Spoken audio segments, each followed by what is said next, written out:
Finally, another essay. It's been what, 2 videos since we've had one?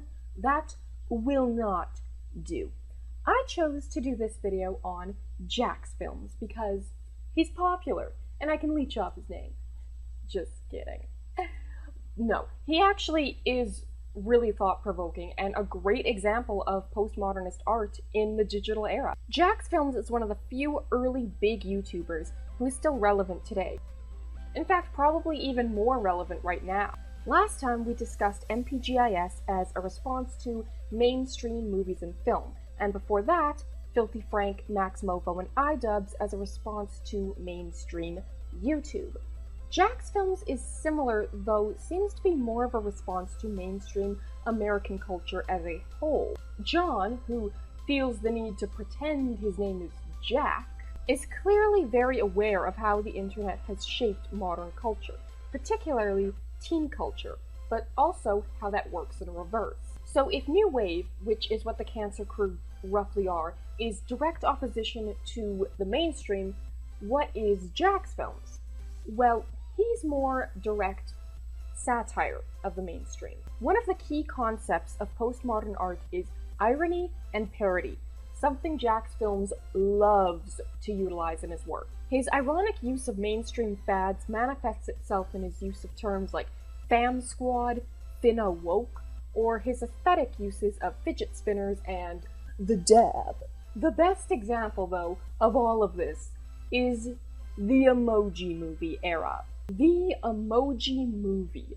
Even just the title brings so much to mind. It was just such a perfect statement on the state of Hollywood. Unoriginality, soulless cash grabs, attempts to relate to kids through vapid uses of emojis, selfies, pointless hashtags.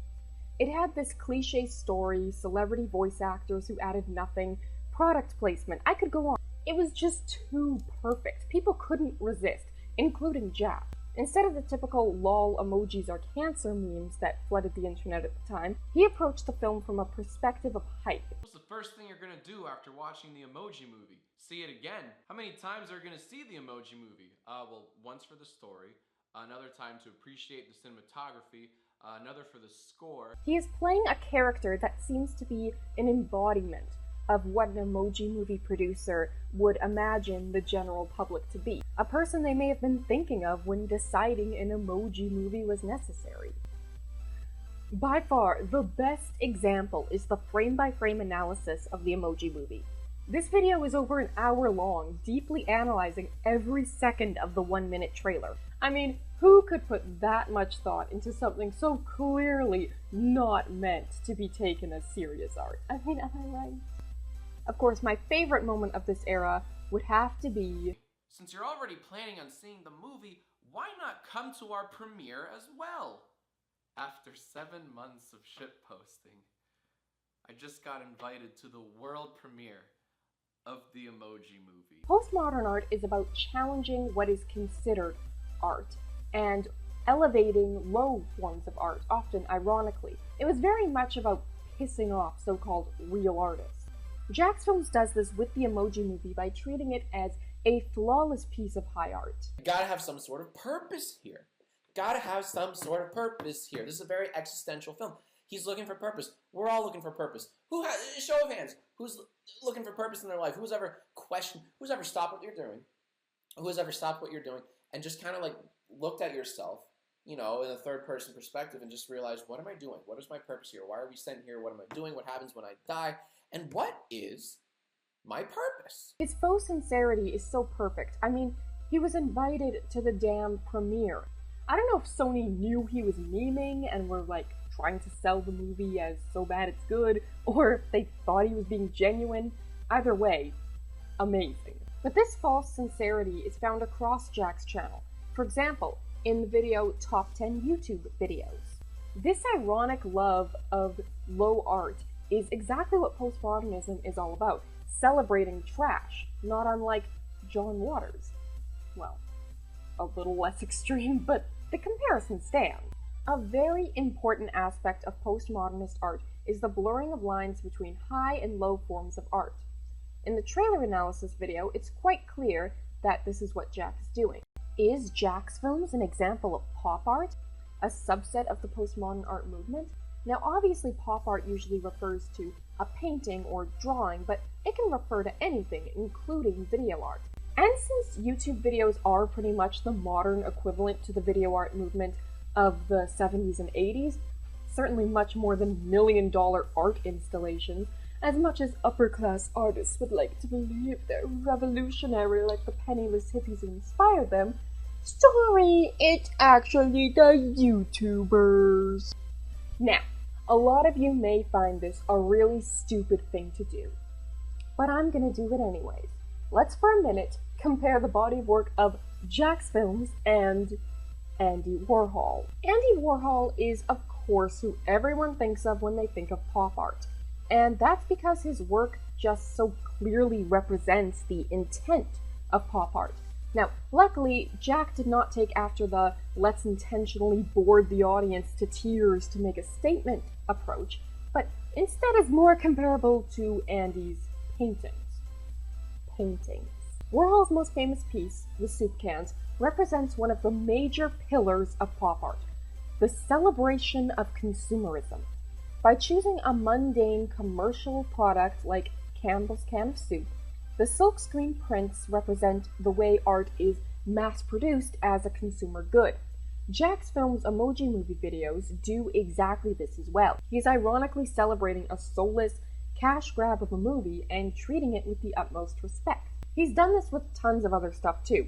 Shrek, The Boss Baby, Vor fan art, fidget spinners, Minecraft, Roblox, other YouTubers, YouTube Rewind, and a lot more. I think my favorite statement he's ever made of art as a consumer good, though, would have to be the Yai, where he simply asked people to name 3 characters from the movie Avatar. Most lucrative movie of all time, yet a nearly impossible task without looking it up. But Warhol's love of commercialism and celebrities was certainly more genuine than Jack's. Jacksfilms is coated in irony, like a delicious honey bun from a vending machine. The channel being the bun, and the irony being the honey, of course. So is it pop art, or is it... Kitsch as an art form is a celebration of cheesiness and tackiness. And you cannot tell me for 1 minute that that is not exactly what the Jacksfilms channel is.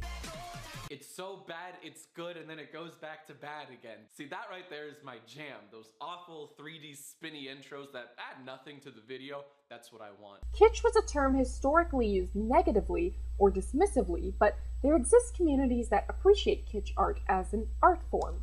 The love of tackiness in pop culture is, of course, seen everywhere, and especially the internet these days.